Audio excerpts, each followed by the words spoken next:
Hola, bienvenidos a este recorrido donde vamos a desentrañar un misterio cotidiano, la cuadrícula invisible del tiempo. O sea, cómo el mundo entero se puso de acuerdo con la hora. Es una locura pensarlo, pero este reloj moderno y sincronizado que hoy todos damos por sentado nació de un caos global absoluto. Así que, sin más vueltas, vamos directo al grano. Para entender la magnitud de este desastre en el pasado, imaginen esto por un segundo. Un viaje a través de la península ibérica antes del siglo XIX. Quien hacía ese recorrido se topaba con una diferencia de más de 40 minutos. ¿Por qué? Pues simplemente porque cada ciudad y cada pueblito usaba su propia hora solar local. Literalmente, un viaje relativamente corto significaba atravesar un montón de zonas horarias no oficiales, un dolor de cabeza total. Lo que nos lleva a nuestra primera parada, el caos de la hora solar. Fíjense bien, antes del siglo XIX, el Sol era el jefe absoluto. Como todos dependían estrictamente de la posición del Sol en su localidad, los pueblos vecinos estaban, literalmente, viviendo en momentos diferentes. Estaban súper desincronizados. A medida que el mundo empezó a conectarse más, comercial e industrialmente, bueno, se imaginarán la pesadilla logística. Tratar de coordinar un simple envío, armar reuniones o tener una comunicación regional coherente era prácticamente una misión imposible. Y así llegamos a la sección 2, el impulso del ferrocarril. Claro, la tecnología llegó pateando la puerta. Vean esta línea de tiempo. La urgencia de cumplir con los horarios de los trenes obligó a hacer las primeras unificaciones en serio. En 1840, el tren de Londres a Bristol dijo basta de caos y adoptó la hora del Real Observatorio de Greenwich para evitar accidentes. Y la verdad, funcionó tan pero tan bien que para 1848, esta famosa hora del ferrocarril ya era la norma oficial en todo el Reino Unido. Un verdadero cambio de juego.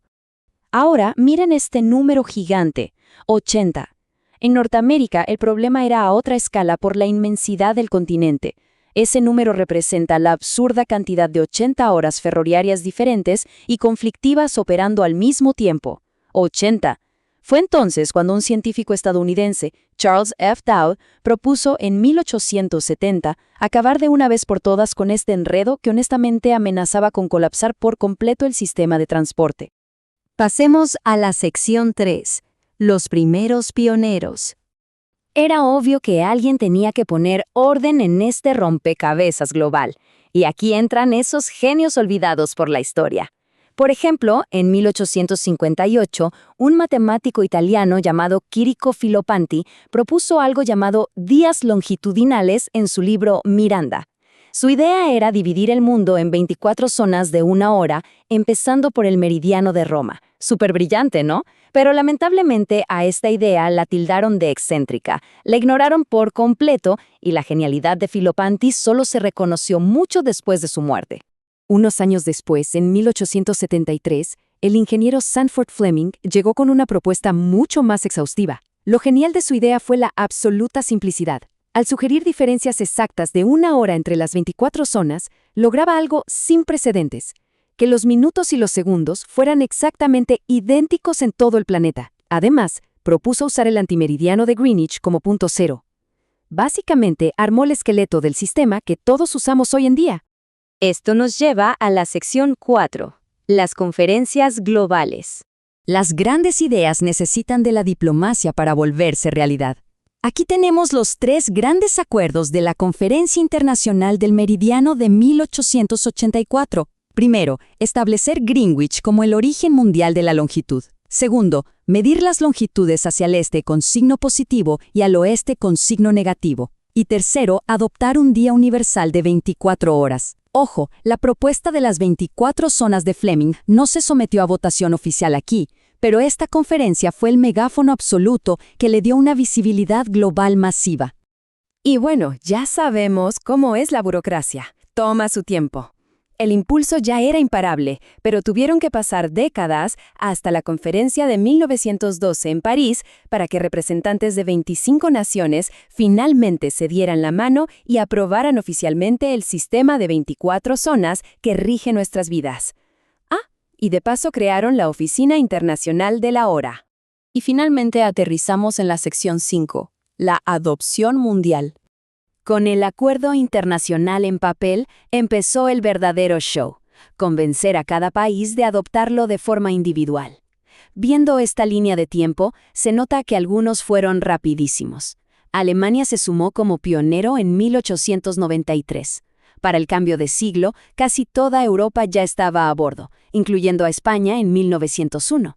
E incluso China adoptó el sistema en 1911, fíjense, en el periodo justo después de la caída de su imperio. Pero a ver, aquí es donde la cosa se pone casi cómica con las peculiaridades geopolíticas. Miren estos detalles. Francia aceptó el sistema, ¿sí? Pero se negaron obstinadamente a escribir la palabra Greenwich en sus leyes. ¿Qué hicieron? Lo llamaron hora solar media de París, menos 9 minutos y 21 segundos. Todo un trabalenguas. Luego está Chile, que primero se unió, luego dijo mejor uso la hora de mi propio observatorio en Santiago y finalmente regresó al redil internacional en 1918. ¿Y Venezuela? Ellos mantuvieron una rarísima diferencia de 4 horas y media con Greenwich hasta la década de los 60, simplemente para que el meridiano pasara exactamente por el medio de su territorio. Increíble. Ahora, repasando la adopción en las Américas, surge una ironía histórica monumental. Brasil, Colombia, Argentina, México, todos fueron formalizando el sistema paso a paso, como ven aquí. Pero escuchen esto, a pesar de que los ferrocarriles privados estadounidenses fueron los que prácticamente inventaron e impulsaron esta solución, el propio gobierno de los Estados Unidos retrasó la legislación oficial de la hora, sino hasta el año 1918. En casa de herrero, cuchillo de palo, ¿verdad? Y así fue como, al final de todo, logramos sincronizar al mundo entero. Pero esto nos deja con una gran pregunta para pensar. Resulta alucinante, de verdad increíble, que un sistema inventado a las apuradas para evitar que unos trenes de vapor chocaran en el siglo XIX sea exactamente la misma cuadrícula invisible que hoy dicta de manera impecable el ritmo de toda nuestra vida global y digital. La próxima vez que miren sus teléfonos para ver la hora, recuerden todo el caos, la historia y los dolores de cabeza que costó ponernos a todos de acuerdo. ¡Hasta la próxima!